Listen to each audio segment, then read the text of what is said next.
Ladies and gentlemen, welcome back to the next session of iPad DNS Forum 2022. Before we begin, we're happy to share with you that you can win prizes by attending the forum session. In this forum session, for you to win the prizes, we need you to attend all the forum session, engage with the speaker through the Q&A, and visit the virtual booth to collect the points. The top 10 participants who collect the most points will receive an Amazon gift card worth USD 50. So don't miss out this opportunity. Ladies and gentlemen, this session is entitled Being a Registrant, Things to Note. In this session, we'll be discussing an overview of the domain lifecycle and how it relates to registrant. The speaker will share useful information on registrant right and responsibility, as well as steps to protect your domain name. The session will also discuss how registrar and reseller must interact with their customer and internet end user. Our moderator for this session will be Yin Chin Tan from ICANN. Yin Chin, the floor is yours. Thank you. Thank you, Amir. So welcome everyone. I'm Yen Chin from the ICANN APAC Regional Office, and I'll be your moderator for today's session titled Being a Registrant, Things to Note. So in this session, we will focus on everything that a domain name registrant or even a prospective domain name registrant needs to know. So if you currently have a domain name or if you're thinking of registering one, we will be sharing some useful tips later for you in this session. So related to protecting your domain name, it also means that, protecting yourself against general cyber attacks. We'll also learn today from our speakers some cyber hygiene tips on how to keep ourselves safe online. Our session today will also cover frequently asked questions from registrants coming from a registrar directly, and we'll explore if there are any areas where registrars or resellers could better interact with their customers. So we'll be engaging in conversations with three speakers today. First of all, we'll have Brian Gutterman, ICANN Senior Program Manager. So having led ICANN's registrant program, Brian has extensive registrant-related knowledge and experience. We're also honored to have Ashwin Rangan, Senior Vice President of Engineering and Chief Information Officer of ICANN, where he leads the development of innovative solutions that provide assurance of global IT systems and services. And finally, we have Abhijit Relika. Abhijit is the Group Product Manager at Newfold Digital. He leads the domain business for one of the largest registrar families in the world, which includes Public Domain Registry, or as we call it, PDR in short, Big Rock Network Solutions, and others. Abhijit and his team engages with various stakeholders in the domain name industry and are focused on finding ways to make domain name registration, ownership, and usage simple and effective for everyone. A big welcome to all our speakers today, and thank you for joining us today. So without further ado, we'll jump straight into the session today. And basically in my introduction earlier, I've been using terms like registrant, registrar, and reseller. But what do these terms really mean? Some of these industry players, we actually discussed them in our pre-event webinar leading up to this forum back in October 2021. I'll just paste the link later on for the pre-event webinar if you'd like to have a look after this session. But I think it'd be useful if we could have a quick recap on the industry key players before we dive deeper into our discussion today. So Brian, as the registrant expert, I see your slide is up. You're eager to share with us. Can you share with us briefly on the players that are relevant for our discussion today?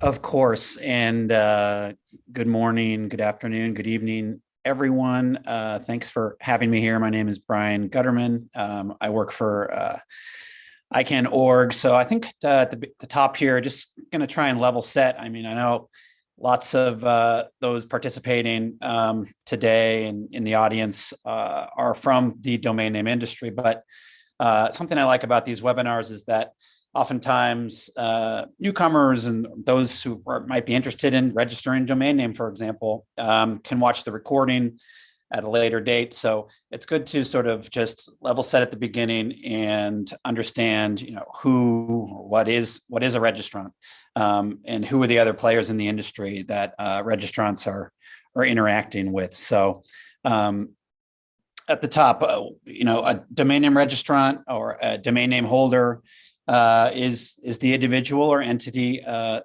registers a domain name. Oftentimes domain name holders, those who register the domain names, for themselves or for an organization, a small business, don't realize they are referred to as registrants, in the ICANN world. but they are indeed registrants, as referred to in their agreements with the registrars. So registrants register domain names through registrars or resellers, and they manage their domain name settings through the registrars. So if they want to transfer it, renew it, the basic stages in the domain name lifecycle that we will be talking about, they do that through their registrars. A little bit of a bigger picture about where registrants fit in with the rest of the industry. Again, you can see here, registrants, domain name holders, they get their domain names, they register them through their registrars. The registrars set the terms for the registration, such as the fees. They facilitate transfers of domain names, and you can renew your domain name through your registrar. Oftentimes, and I understand, and particularly in the APAC region, oftentimes domain name holders, registrants can get their domain names through resellers. These are companies affiliated with or who are under contract with registrars to register domain names, and can also offer other services such as web hosting. Web hosting companies are also in direct contact with registrants and registries, although there's not a direct relationship there. These are the organizations, of course, that are responsible for maintaining the records of domain names registered under each top-level domain. So I hope that helps set the stage for the rest of the discussion. Thanks. Thanks, Brian. I really like the snapshot of the relationship among all the industry players you have there. So in this day and age, especially with the pandemic, most consumers are really purchasing or researching products or services online. So if not already, I think, many business owners would like to either build or expand their businesses online. So maybe could you share a little bit some information on how a business or even just any individual could register for a domain name, and who should they be reaching out to? Yes, thank you. And sure. So yeah, as Yin Chen has said, if you were out there, again, an individual or a small business who's interested in registering their domain name, again, they can be registered through many different registrars or resellers for registrars. And I think we have someone who will be helping us pop some important links into the chats that you can all refer to, such as a full list of ICANN accredited registrars. When you choose your registrar, you'll be asked, when you choose what domain name you want, you'll be asked to provide them with various contact information that makes up the registration. Again, I'll talk more about this later, but it's important to give them accurate and contact information so you can have a good back and relationship with them, and you can get in touch with them if you need to.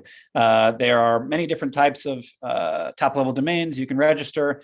You can also register international domain names and what we call new GTLDs, but so non-traditional, not .com or .net, but other top-level domains. And again, we have a full list of sort of these options available to you.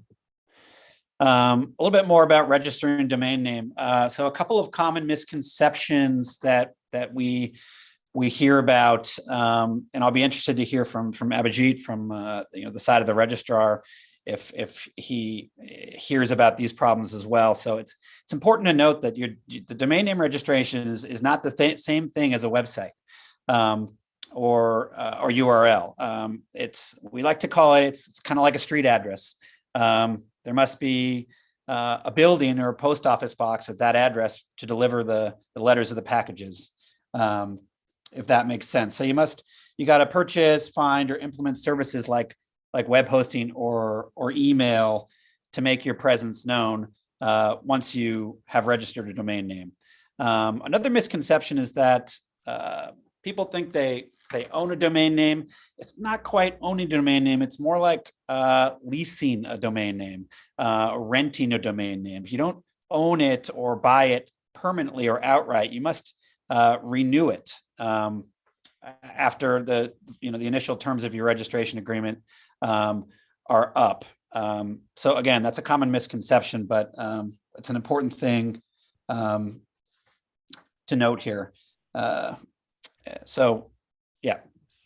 I think it's really interesting to hear, how registering a domain name is not really owning a domain name, and it works more like a leasing model. Because personally, among my friends, I've been receiving this question a lot as well. So thanks for that clarification.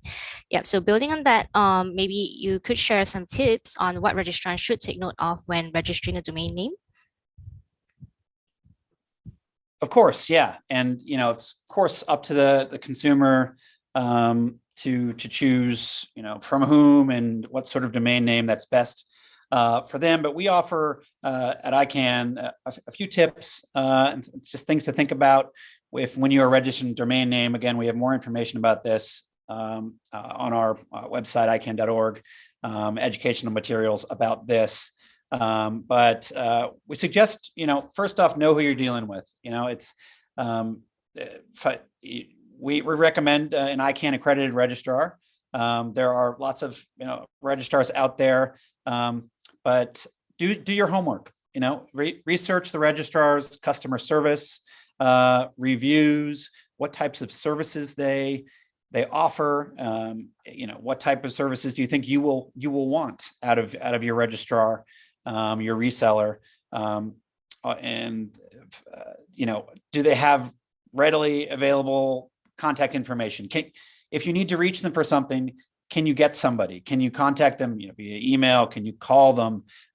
Do they have a live chat? Do they have a way that that you can reach them if you need to? Because domain names are important. And lastly, but most importantly, read and understand the terms and conditions.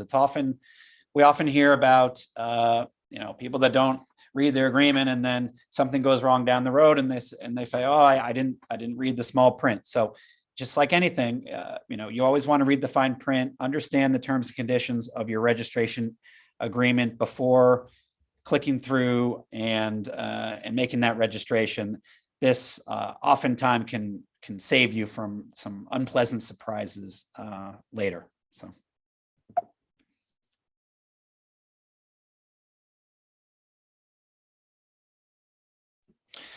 One more thing, as I said, domain names are real valuable assets. They shouldn't be overlooked. Registrants, they can be the heart of your business. They can be real essential to professional and personal lives. So they should be treated as such. Whether they're used for online commerce, if you're selling shoes, whether you use it just for email to communicate with family and friends, whatever it is you use it for, they're valuable assets, and they should be managed with care. And I know we'll hear a little bit more from Ash about how to handle proper hygiene and such, but we really want to emphasize that it might just be a small purchase, a small fee to get the domain name, but they're incredibly important, and we really encourage registrants, domain name holders, to be active in managing their domain names. I think that's a really, great summary. But I've heard of situations where, registrants were keeping track of the points that you've mentioned, but unfortunately, they are still unable to obtain the necessary assistance from their providers. So I've heard of people where they tried to contact their providers, but are still unable to renew their domain names and such. So have you seen your registrants encounter such situations? And, under such situation, what can registrants do to protect their domain names? Yep. Thank you, and it's a very good point. Up on the slide here, you can see some other tips that we recommend in terms of management best practices. But first and foremost is understand who your registrar is and how to get in touch with them. So again, so you do not lose track of your registration information. You want to be able to get renewal reminders from them, something called the Who Is Data Reminder Policy, which is a reminder to keep your contact information up to date. Again, so you are able to get important messages from your registrar about the terms and conditions and things you need to know to properly manage your domain name. And again, if you're unable to contact your registrar to get a hold of your registrar for some reason, this shouldn't be the case. First off, the registrant rights and responsibilities are actually embedded in the RAA, the Registrar Accreditation Agreement. And the registrant should be able to access information about the registrar regarding things like registration, management, transferring, renewing, restoring the domain names. If you're not sure who your registrar is, again, we have some tips here. Like you said, use the lookup tool, ICANN's lookup tool. I think we're going to plug that link again in the chat. And if this doesn't work, we do have some options in terms of contacting, ICANN.org. And this is we have a great global support team who can help registrants who are having a hard time getting in touch with their registrar or are having issues that their registrar is not able to help them with. We can also field complaints directly from registrants. We often do. Our compliance team, and then they can follow up with the registrar about the problems. So again, I can't emphasize it enough. Make sure you know how to contact your registrar. Keep your contact information up to date, and it seems obvious, but renew your domain name before it expires. If you want to keep it as a valuable asset and you want to keep using it for whatever it is you're using it for. So. Definitely. Thank you very much, Brian. I think it's very good to know that registrants are well protected. So taking a step further, I'm considering the rising cybersecurity issues in recent years and how registrants could possibly lose their domain names through malicious activities like hijacking or phishing attacks. And I'm pretty sure this is relevant to all our audience here today. So Ash, turning over to you, with your extensive experience, could you share some commonly seen cyber attacks that would impact registrants or even any internet end users? Well, thank you very much. First of all, thank you, Jerome, Yuchin, and Celine, who's going to be helping me with my slides. I appreciate it very much. Appreciate you inviting me to share some of these thoughts with you. Brian just talked about having a domain as a leased asset. Really, the operative word there is that it's an asset. And that asset will continue to work for you as long as you're taking good care of it. And to do that, you need to have some good cyber judo, as in things that you should be aware of and taking care of as a matter of routine. Next slide, please. So why? Why should you? Because we hear and read about all these things that I've listed there: viruses, worms, malware, botnet, phishing, smishing, which is the latest thing, where somebody is trying to phish you with an SMS text message, farming, spam, things of this nature. These are all security threats because each one of these is initiated by somebody somewhere. It's not a machine, but a human who starts this chain. And they have very simple motivations. Next slide, please. Their motivation is fundamentally to take control of your computer, your phone, whatever other device. This is known as pawning you. And the intention is always malicious. It's to take control, ideally, of your identity itself, so that using you as a shield, the bad actor or actors can do whatever nefarious activities they're intent on taking.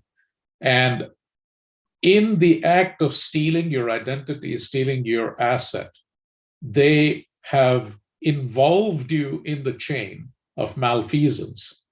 And now, as the owner of record, or the registrant of record, to use Brian's terms, you're on the hook until such time as you're able to show that you were not the bad actor. So it's really necessary for you to take some precautionary steps here. Next slide, please. So I'm going to talk about 6 or 7 different attack types. The first of them is a password compromise, where your password is somehow stolen. Typically this happens because you may have a simple password. I have seen people use something as simple as their pet's name as a password.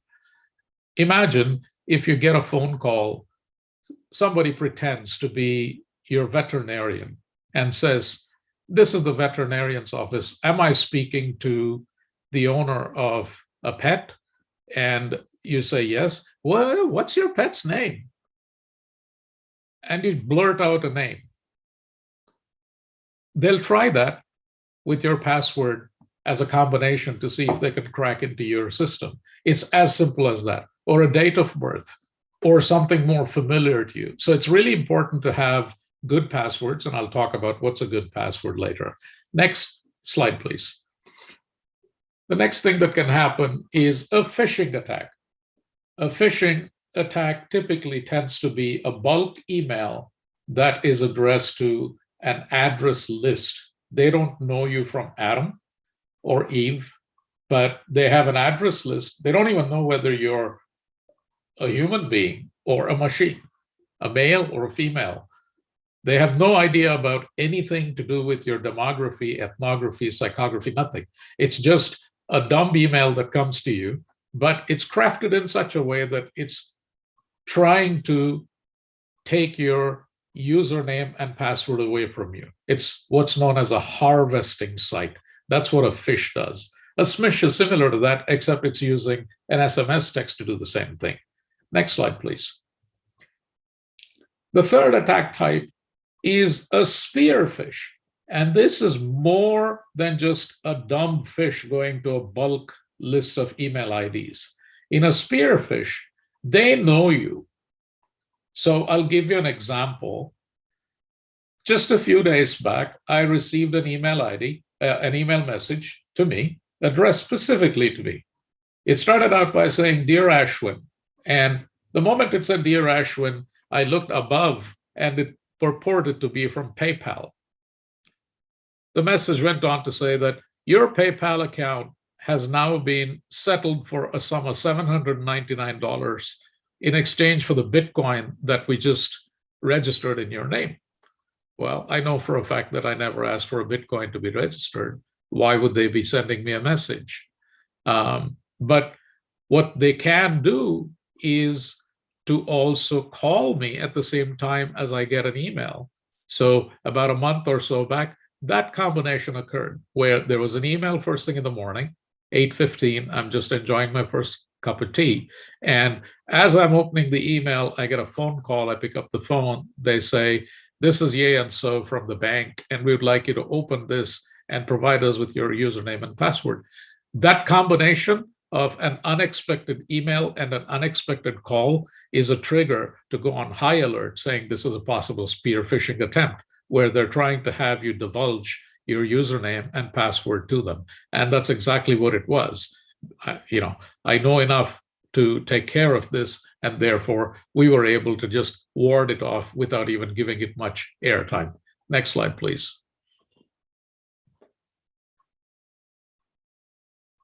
The fourth attack is what's known as farming, which is where you get a link and it comes in through an email. And typically the link says, "Click here." And when you click there, it leads you to a website that looks faintly similar, perhaps very similar to something that you are familiar with, except it's not. It's not that website that you're usually going to, but it's a lookalike that's been kludged together by a bad actor. Once again, the intention is to take away your username and password with the intention of using it, obviously, to create some malfeasance in your life. If it's, for instance, your health records, as an example, they could go in and alter or ask for drugs for abuse. If it's your bank account, they could go in and withdraw your funds. These are just examples of what could be done with farming. Next slide, please. The next attack type is what's known as a Trojan horse. If you're familiar with the fable of the Trojan horse, in the Peloponnesian War, there was a horse that was crafted, and it was a hollow horse, and it was left at the gates of Troy. And the Trojans, without really understanding what was going on, thought that this was a parting gift from their enemy and pulled the horse inside of their fortifications. And they went on to party. And that night, the belly of the beast was opened up, and Ulysses and a few of his mates dropped out from inside the Trojan horse and proceeded to kill a lot of the people. Now, a Trojan horse in software terms is not dissimilar in that you get a benign looking something, typically via email, and it invites you to take action. As in, it says, click on this attachment. Whatever that may be, it may purport to be a Word document or a PDF or a GIF file or a picture of some sort. Now, if it's coming from somebody that you never expected to get this email from, that should itself put you on high alert. And the last thing you want to do is to click on the attachment. Typically, a Trojan horse attachment will detonate upon click and will start doing things to your computer, leading to your computer being completely compromised, including whatever may be stored on it becoming visible to the bad actor at the other end. That would be the worst case scenario. Next slide, please. Eavesdropping, which is an art form that has been perfected by bad actors, especially with the emergence of wireless technologies. Wi-Fi, if you think about Wi-Fi, it's ubiquitous in just about every part of the world today. And yet, when you're leveraging Wi-Fi, you are told, even as you're leveraging it, as you log into a Wi-Fi network, whether or not it's secure.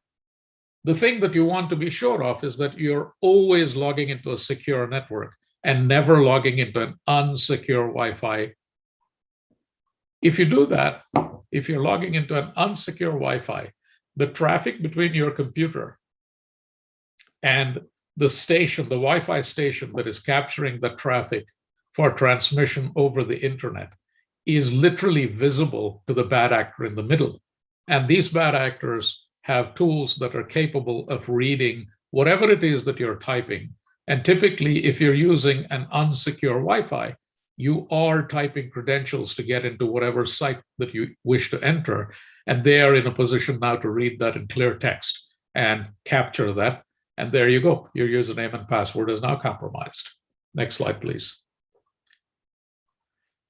Ransomware, which is a particularly malicious kind of software, where rather than stealing your identity right up front, it could be that a Trojan was introduced, which resulted in you unsuspectingly detonating the Trojan. And now your computer is instantly rendered useless, and a message gets displayed saying, unless you call this number and pay this amount, you will no longer have access to your computer and all of the data that's stored in it. That's a perfect example of a ransomware.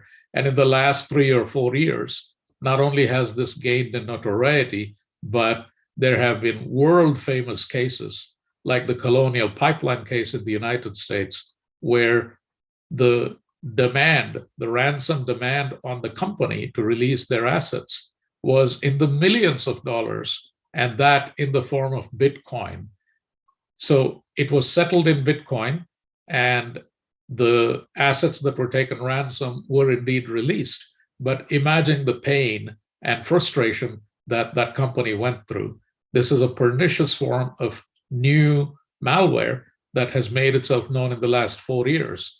And with the Ukraine military operation, we now are aware of the latest manifestation of a ransomware called wipers, as in wiping your hard disk clean. So ransomware appears, you pay the money, even though you pay the money, which we never advocate, even if you pay the money, your disk is wiped clean.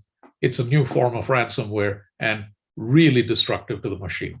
Next slide, please.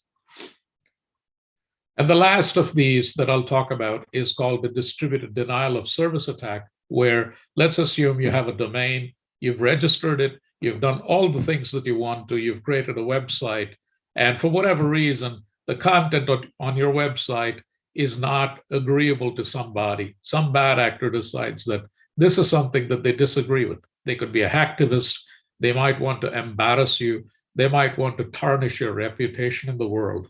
What they launch is known as a distributed denial of service attack, which basically says that they throw all kinds of nasty traffic at your web to the point that your web stops responding entirely.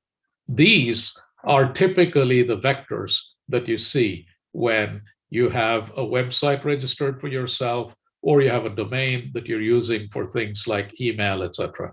I hope this gives you an idea of the kind of typical bad actions that can occur. Thank you, Ash. That is definitely a very long list. I will never forget the Trojan horse one because you make it look so cute, but it's in fact very malicious. Yeah. So maybe you could elaborate a little bit more on, the full impacts if someone gets attacked on any of those in the list that you've shared, and maybe is there anything that can be done by users or registrants to prevent or at least mitigate some of the impacts from those attacks? Yeah, absolutely. You can. Every registrant should be taking good care of themselves. I mean, use the physical analogy that Brian started to lay out, where you think of the asset as a leased asset. Let's assume that the leased asset is an apartment in downtown Singapore. I would love to have one of those, by the way. If you had a leased apartment in downtown Singapore, you really want to take good care of that. Imagine your password is the equivalent of your front door. How would you take care of that apartment so that some random passerby with bad intention doesn't just enter and take over your apartment, which is leased? You would do certain things. For example, your most valuable of assets will probably be in a safe, potentially not even in the apartment, or if it were, it would be inside a closet. The closet would be inside a room. The room door would be locked. Your front door would have a couple of locks on them. I mean, these are typical things that one would do. Similar to that, for password compromise, don't reuse passwords. Use unique passwords for every website that you have. As we grow older, for instance, we might think having a single password for all the websites that we use is a good idea. But it's a very bad idea, because if one password gets stolen, all of your assets are now open for compromise. So to mitigate that, the best thing to do is to use a complex password. We advocate at least 16 characters with a combination of uppercase letters, lowercase letters, numbers, and special characters. And wherever possible, have a one-time passcode be given back to you, even after you log in. That way there is a second authentication. Next slide, please. This complexity that I talked about with passwords, look at it from the left-hand top corner of this table to the right-hand bottom corner. The numbers that you see there are number of seconds. So if you just have 5 characters in your password, to brute force crack it using an algorithm is a matter of 1,000 to 10,000 seconds. Somewhere in that neighborhood. It's very easy. By contrast, if you have a password that's complex and has at least 10 characters, you're starting to make the art of cracking that password extraordinarily longer and therefore more difficult. So the longer your password and the more complex it is, the harder it is to break your password. That's the fundamental thing that you can do. Next slide, please. With phishing, as I said, it's a bulk email that you get, but a dead giveaway when you get a phishing attack is to click on the sender ID. When you click on the sender ID, if you use what I have here as an example and you look at what's in the shaded red section, it purported to come from PayPal, as I said, except the ePayPal is spelled as EPAIYPAL. Right? That's a giveaway. But if you didn't know that, it is asking you to log in deep blue, right about the middle of the page. And if you did that, it'll show you your username and password screen, and it'll invite you to enter your username and password. And if you enter that thinking that it's PayPal, well, you just gave away your username and password to potentially a bank account. Your PayPal is a money account, and the bad actor now has the identity and the password. And believe me, when you do this, within a few seconds, they use it to enter, and if there is money, they'll sweep it up and they're gone. And there's not much you can do about it. Next slide, please.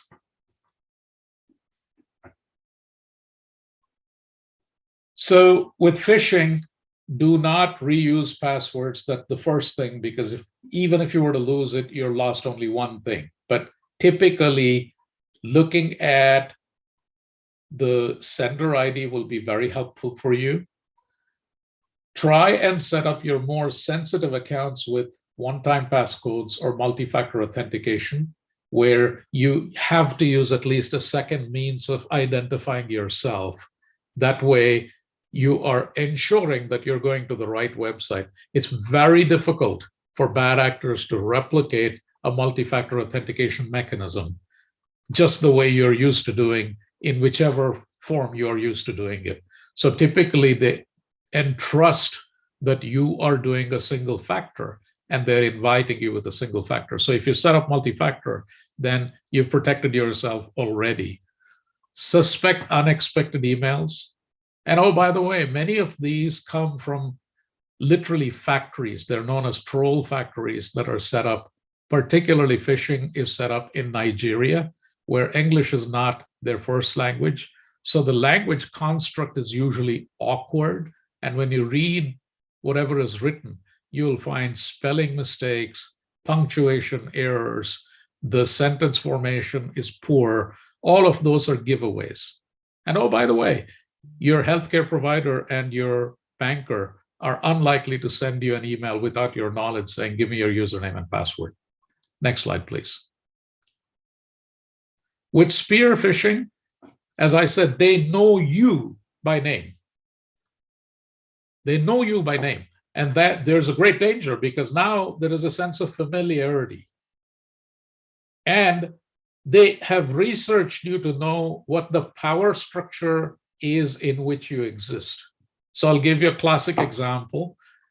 2 weeks back, we received a message, several of us in ICANN.org, purporting to be from our boss, the CEO of the company. And it said, I'm thinking of this, I'm doing that. What do you guys think? Can you go and do this? And that do this involved spending money. Just by sheer reflex, all of us, we were 3 of us who were trying to be invited to do this. All 3 of us reached out to him saying, did you send this message? And of course, he said, I never sent it. And that was the end of that. So next slide, please. The mitigation is exactly that. When you see that you get a spearfish, think about it for a second. Never be rushed, because a spearfish is trying to create a false sense of urgency from somebody that you know. It could purport to be your significant other in life. It could be your boss. It could be a good friend who claims to be in danger or in need of urgent funds. Never, ever be in a hurry when you get this kind of a message. Just verify such an urgent request by thinking about it and reaching out to the person on a side channel. Place a phone call. Imagine if somebody is asking you for money. The first reaction shouldn't be to send the money, but instead it should be to verify that it is indeed that person. At least ask how they want the money. Do you want it in the form of a check, or do you want instant cash transfer? In asking that question, not only have you ascertained how they want it, but you have ascertained the validity of the request. The bad actor is relying on you as a human being to be the weakest link here, because they're playing with your emotion. So don't be emotional when you get this kind of an unexpected request. And oh, by the way they research you is by researching your social media posts. I know people who have posted the fact that they will be on vacation for 3 weeks with a great deal of pride on social media, only to come back after a 3-week vacation to see that their home has been burglarized. So that's a really egregious case of how this kind of an attack can actually take you down the wrong pathway. Next slide, please. With farming, we have mechanisms through which websites, domains that are registered, can be locked with the security feature. Typically, when that is done, you see an S and or you see a lock symbol attached to the URL that you're trying to go to. Sensitive information websites will always have both the S and or the lock symbol on them. You want to be sure that you're looking for that before you click on sensitive websites, because that's your way of ascertaining and ensuring that you're in the right website. You don't really want to be interacting with something that does not have even that small S there. The S there stands for secure. Now, the other things that you can do for yourself, when you think of using an internet service provider, oftentimes the temptation is to go with a cheapo service provider. Don't be tempted by that.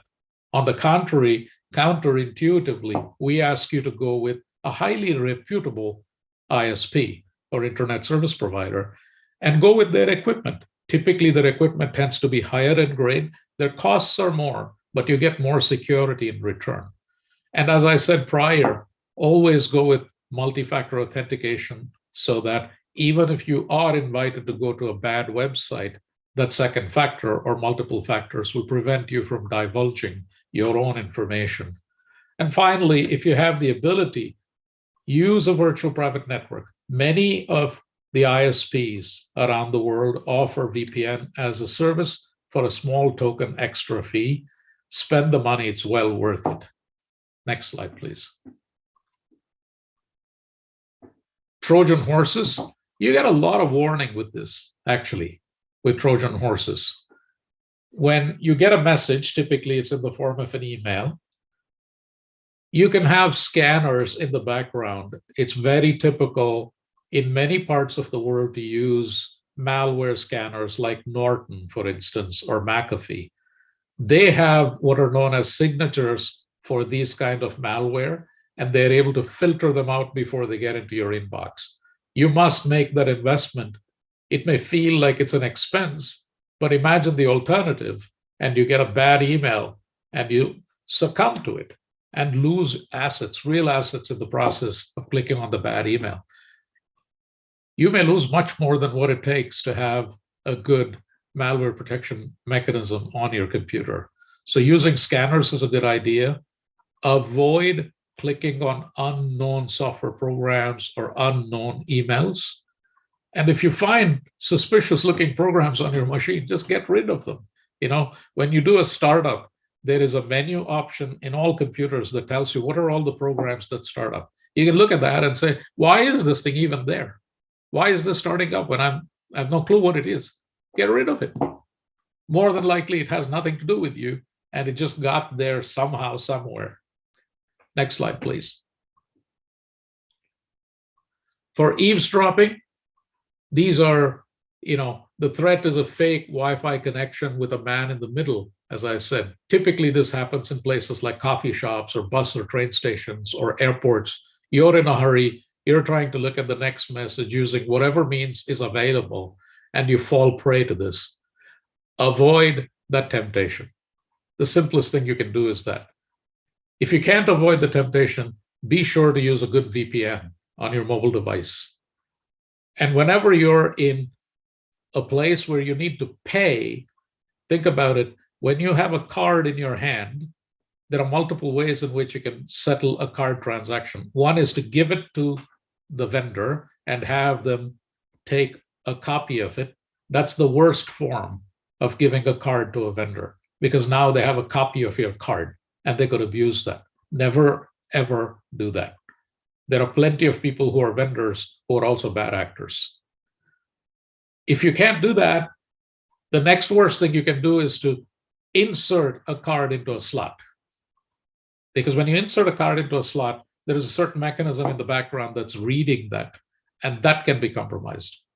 The ideal thing that we tell people now is, if you have a chip and PIN card, use touchless payment wherever possible, whenever possible, where all you do is you touch the card to the surface of the reader and you remove it instantly and put it back.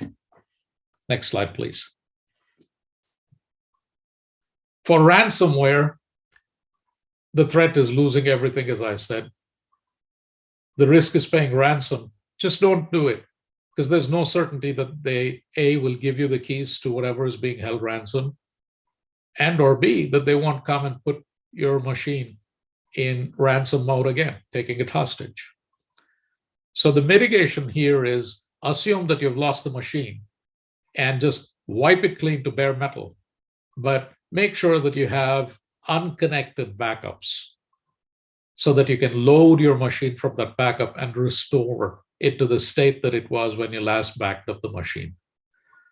And to prevent ransomware from even arriving, especially the malware scanner, keep it updated. Software that comes in as malware scanners also need updating so that the latest known threats have an anti-signature available to them at all times. Be sure to keep it updated.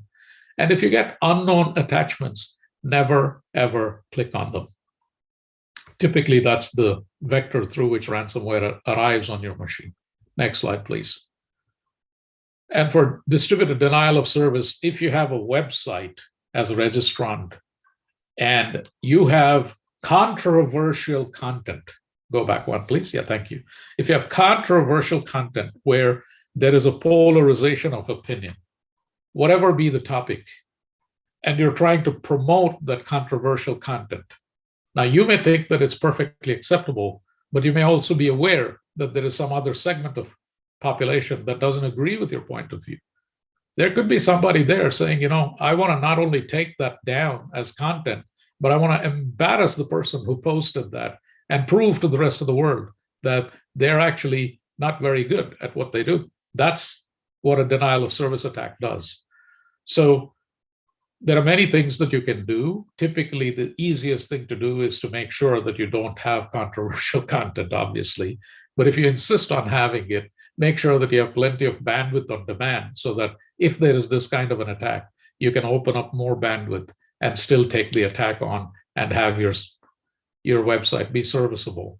There are sophisticated things you can do if you're a larger business and a registrant with a larger business, as in get a good web app firewall, rate limit the traffic, or use what are known as content delivery networks like Cloudflare and Akamai so that there isn't a single point of failure for your traffic. Thank you, Ash. I think those are really great advice from you. But would you have something like a cheat sheet for us? You know, if I want to refer to it quickly, just a quick snapshot of what do I do to keep myself safe online? Would you have any of those information available? Absolutely. If you go to the next slide, that's a summary of everything that I've said. These are the do's and don'ts to stay safe out there. Any one of them will make you about 8 to 10% safer. And when you do all of them, you'll be about 90% safer than you were if you didn't do even one of them. And that's about as good as it gets. I can't guarantee you 100% foolproofing, but by golly, 90% foolproofing is a hell of a lot better than 0% foolproofing, I tell you. Thank you, Ash. Okay, so we'll take a pause now to for question and answer, and I do see some questions already in the Q&A pod. So I think this question would be for Ash. So implementing the additional protections such as Google Auth, etc., do you think it's able to balance between the security and complexity? Yes, it does do that. You know, you still need to be aware of what you're doing. The Google Authenticator basically gives you a second factor. That's what it does. Now, if you had a simple password and just the Google Authenticator for a second factor, I would advocate against that. I would still ask you to have a complex password with a second factor with Google Authentication. That way, you're doubly protected and you're not letting bad actors in because you have a simple password. So think of it as that leased apartment in downtown Singapore. You have two doors. One is a door that just has a simple password, and the second door is the one that has the Google Authenticator. You don't want to have just one door protect you. You want both doors to protect you. Thank you, Ash. We also have a question from Juan Zhang, Peter Green. So Brian has answered a little bit, but maybe Brian, if you want to elaborate a bit. So the question is, when it comes to leasing a domain name rather than owning the domain name, are there any official references to this and whether it's just a metaphor? So Brian, would you like to elaborate just a little bit on that? Sure. Yeah, I can try, and I've answered in the Q&A pod there that we distinguish between leasing or renting a domain name versus owning it, because oftentimes we see registrants frustrated that they forget to re-register they forget to renew their domain name, and can sometimes lose it if they don't do that. But they think they own it because they paid a fee up front, and they think that that transaction means that they then own it. But we like to just continually remind them that you need to follow the terms and conditions of the registration agreement and renew it before it expires. So I wasn't sure how to answer the questions about the IP laws that were referenced there, but I hope that's helpful. Thank you, Brian. Zhang, if you have further elaboration that you'd like us to respond to, feel free to reach out to us separately after this session, and we'll try to get back to you as much as we can. We also have one question from Dr. Lam here, and I think Ash, this is for you. Do we have any tools that really can eliminate ransomware attack? Unfortunately, there is no such magic tool out there, because ransomware is an evolving threat. I spoke about wiperware, which is a special case of ransomware that was discovered only during the Ukraine attack. And not because there was a wiperware attack in Ukraine, but it was actually launched in Lithuania, which is a neighboring country, with a contractor who was supplying something to the Ukraine. So there is no anti for that yet, because it's evolving. So there is no magic wand. The best thing you can do is to have a malware scanner where, as these things are discovered, the antidote is crafted and becomes a part of the scanner toolkit, so that as and when you have an attack with a known threat vector, the known threat vector has an antivirus and is able to eliminate the threat. Thanks, Ash. I do still see some questions in the pod, but we'll come back to those later at the end. We do have one more Q&A segment. So the audience, please feel free to continue typing your questions in the pod. Those joining us from YouTube, please feel free to also type your questions or comment that our staff will actually help to direct your questions or comments over to our pod. So moving on with our program, we've received many great advice from Brian and Ash earlier, and now we would really like to hear it directly from a registrar. Abhijit, welcome again. So Brian shared earlier about the key industry players, and you are representing some really large registrars today. Could you share a little bit on how your registrar interacts with other industry players such as resellers, etc.? Absolutely. Thank you very much, I hope you can hear me clearly. Yep, loud and clear. Excellent. All right. So like you clearly called out, one of the biggest things that we do as a registrar, right, is that we operate through a wide variety of channels, right? There are certain brands that in our registrar family that would work typically directly with the end customer, right? So if you were an average registrant who wanted to buy a domain name for your own consumption, you would end up working with a certain set of our brands, right?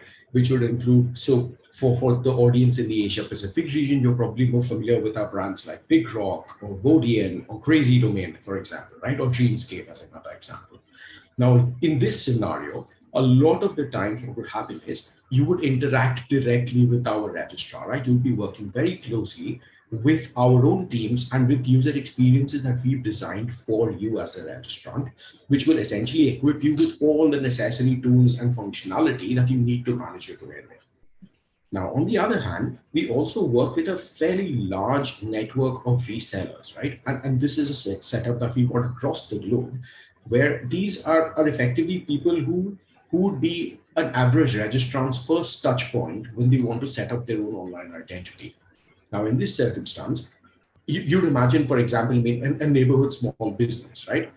When they need to set up their internet presence, their first impulse wouldn't be to go to a registrar, right? Because a lot of the times they wouldn't know what a registrar is, or what a registry is, or even ICANN is.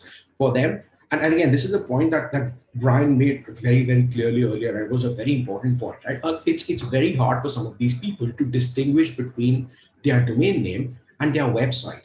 They are effectively going to what is a web designer or a web developer and asking them to create a website for them. And a domain name is only an ingredient within that setup for them, right? It's just one part of the whole equation. So a lot of the times, the party that we end up working with is this web developer or web designer, someone who is basically, helping the customer gather all of these ingredients and make the recipe that they wanted, which is the website. So it becomes difficult for the average small business or individual who's just setting up their online presence to distinguish between these. And it's an important distinction that we ask people to make all the time, right? Just remember that your domain name is not the same as your website. And depending on how you started your approach to getting online, the person that you interacted with to set this up would be different.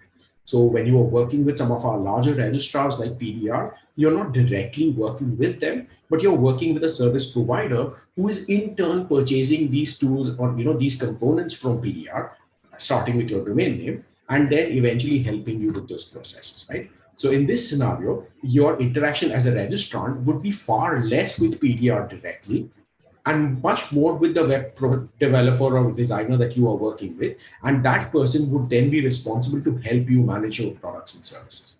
So this is the fundamental difference in the two types of registrars that we operate today. Thanks, Abhijit. I hear that you're having an extensive business model. So I'm sure that your registrar encounters many registrant-related queries or issues in your daily operations. Would you be able to share with us some of the commonly received support requests or feedback from your customers? Yeah, absolutely. And I want to touch back on a point that what Brian and Ashwin made earlier, right? Which is, at the end of the day, a domain name is an asset in the hands of the registrant, right?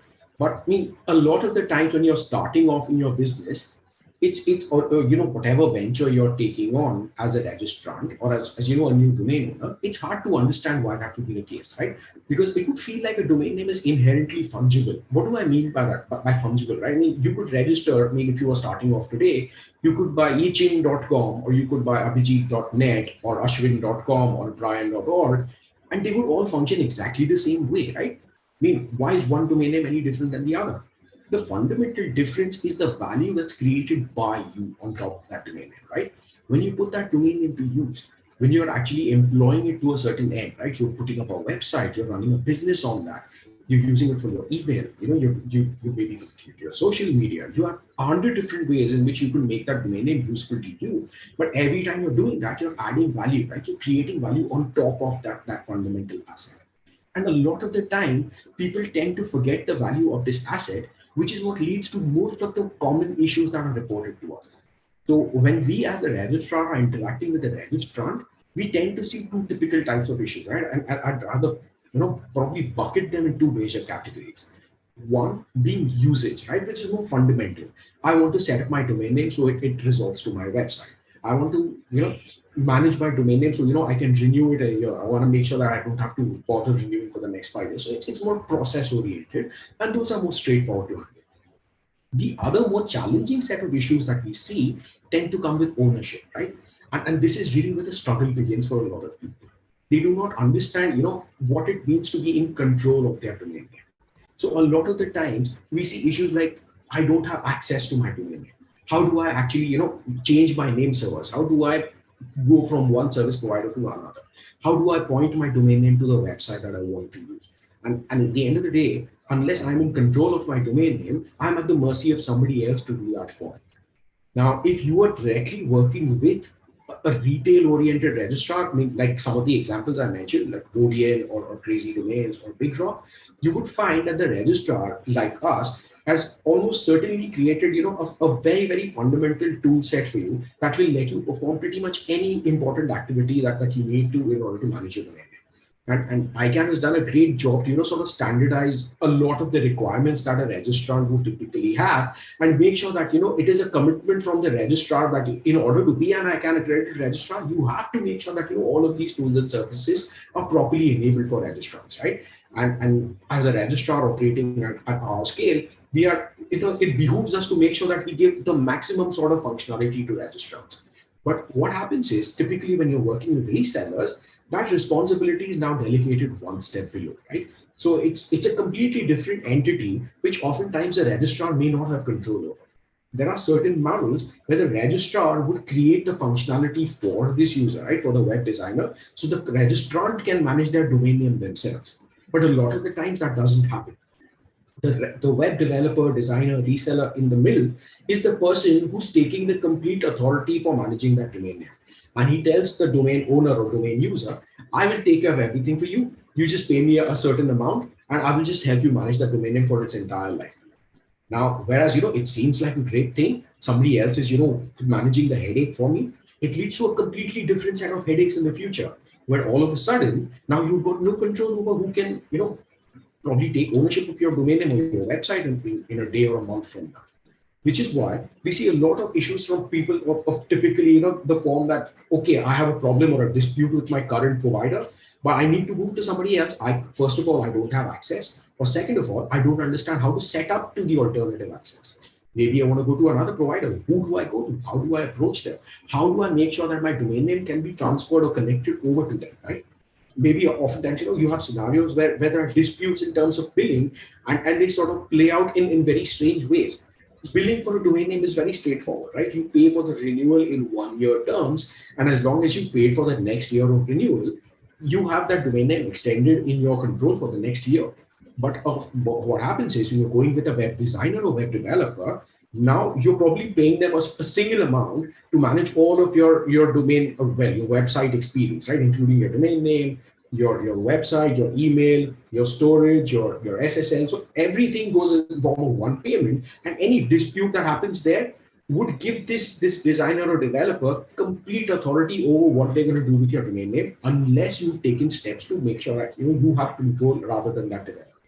So there are a lot of these types of cases that flows purely from the fact that the registrant or the domain user or domain holder, as we like to call them, isn't in control of their domain.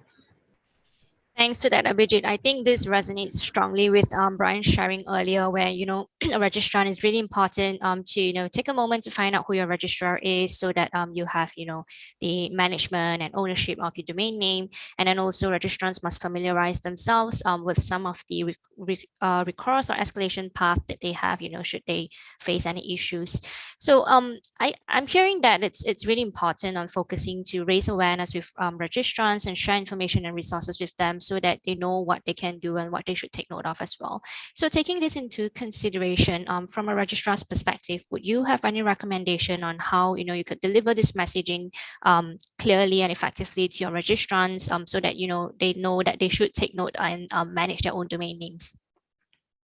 Yeah, I mean, as a registrar, there are several things that we do in order to be able to, make sure that our registrant is fully appraised of both their rights and their responsibilities when it comes to the domain name that they hold. And also, how they can actually safeguard their own interests in terms of their ownership of their domain name, right? So what happens is a lot of that, as long as you're working with say, a ODN or a big rock, you would find that these sort of, informative messaging or, whatever communication you need to have comes directly from the registrar, where it's easier for us to control that dynamic, right? But on the other hand, if you are working with a web developer or a web designer or someone like that, you're probably not familiar with who your registrar is. And you hit the nail right on the head, right? If there was one thing that I would want a registrant to know, right away, go and figure out who your registrar is. If you've got a domain name registered today, look up and go. Like Brian also reinforced this message, right? I mean, find out who your registrar is, who you should be hearing from. So that kind of helps drive all future recourse for you. I mean, anything that could potentially go wrong with your domain name, this is that one party that you need to interact with, right? So we kind of break down that message over, sort of like a 3-tier model, right? 1, what are the things you need to be aware of? 2, what are the things that you need to do? And 3, what are the things that you need to be alert to in the future, right? So the first thing we ask is, apart from just knowing who your registrar is, figure out what your registrar's processes are, right? Go to their website, check out, what kind of policies they have in terms of supporting the domain names that you manage. Figure out, if something were to go wrong with your domain name, what phone number do you need to call? Is there a chat service? What email address do you need to send an email to? Beyond that, we come to the actual process, right? How do you make sure that you manage your domain name? The most fundamental thing is make sure that you are the actual registrant, right? And you will be shocked. it would be the most fundamental thing that you would expect. I mean, if you are registering a domain name, then you need to be the domain holder, right? So if you just bought a property, to use the example that we've reported so often in this session, if you just leased a property, the lease has to be in your name, doesn't it? But oftentimes, and you'd be surprised at how often it is, people have no clue who the registrant of their domain name is. So when you look at the registrar or ICANN, when we are essentially relying on the information that's put up in the public records for that domain name. The moment we see a certain party is the registrant, we are sort of duty bound to acknowledge that yes, this person as the domain holder has the rights to manage this domain. So in a scenario where you are registering this domain name through a web designer or web developer or somebody like that, make sure that that person isn't the registrant, because they are simply a service provider to you. The domain name, the lease in this question, is in your name, and it has to accurately represent that status. Now, making sure that your name is in there is just the first step, right? The second step is making sure that all of the communication channels that are set up for that domain name are also directed towards you, right? So whenever you're setting up your registrant information as the domain holder, you will not just provide your name or your company name, but you'll also provide your full address, you provide your email address and your phone number, right? So in a scenario where the registrant has to be verified, so if the registrar needs to know who the correct owner is, we need to be able to reach out to you. We need to be able to send you an email, or call you up and ask you about the well-being of your business or your domain name. How do we actually support you? If these details are misrepresented, we end up speaking to the wrong person, and we're not able to support you in just being able to secure your domain name in the right way.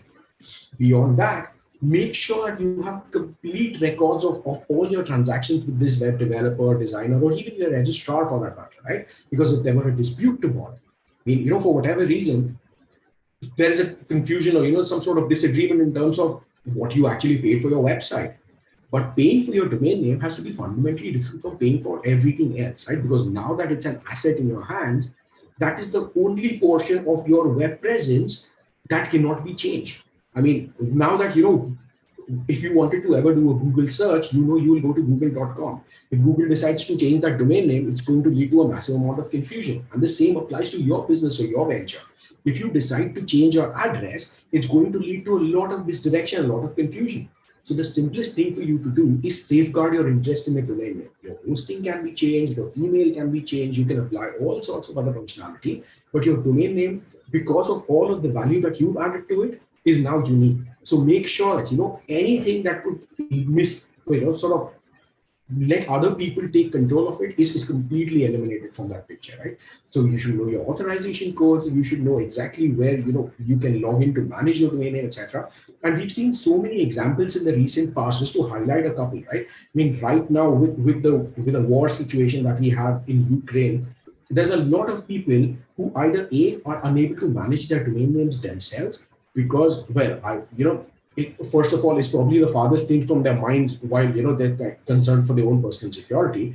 But secondly, they might not in all scenarios even have access to their tool set, right? Not have internet access fundamentally, or be able to make payments for their domain names, etc. On the other hand, if they're working with a web designer, the designer might not be in a position to manage your domain name for you, and there might be a problem with renewals. There are some times when registrars or registries will make some exceptions and try to support you. But if you don't have access and you're not able to control your destiny, I mean, your domain name could be shut down. And in difficult times, that could be the most important thing in terms of your livelihood. So being able to control your domain names becomes very, very essential. We had another scenario recently, an unfortunate scenario where an ICANN accredited registrar was unfortunately forced to shut down their business.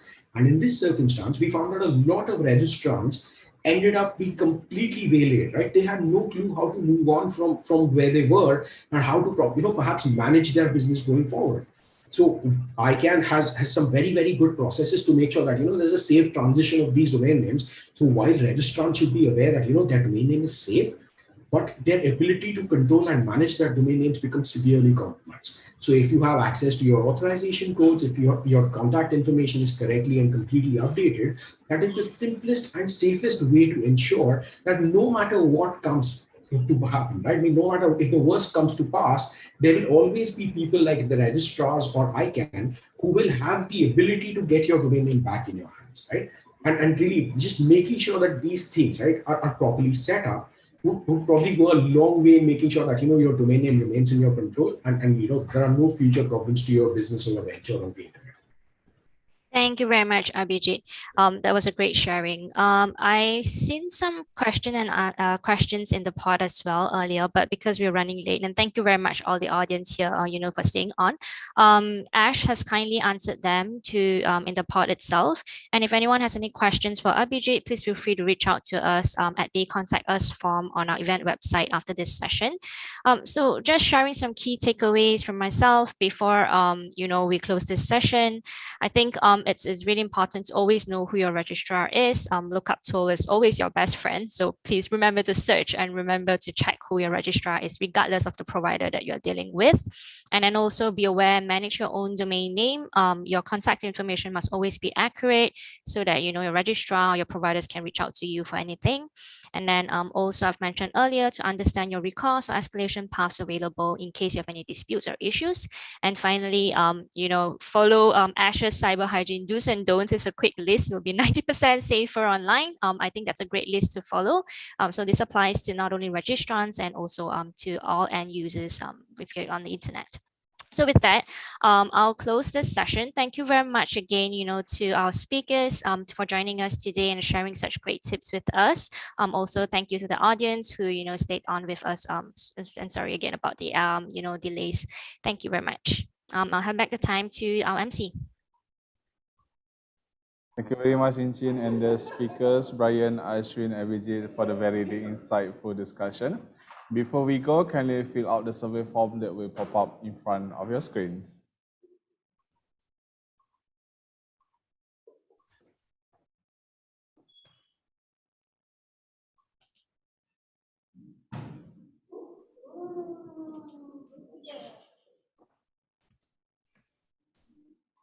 As for further feedback, kindly fill out the form that has been provided on the chat board, and don't forget about the Amazon gift card worth USD50 each that could be yours.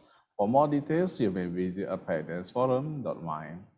We will now go for the lunch break, and the next session will be the lightning talk 2, and it will start at 14 p.m. in UTC +8. We'll see you there. Thank you, everyone.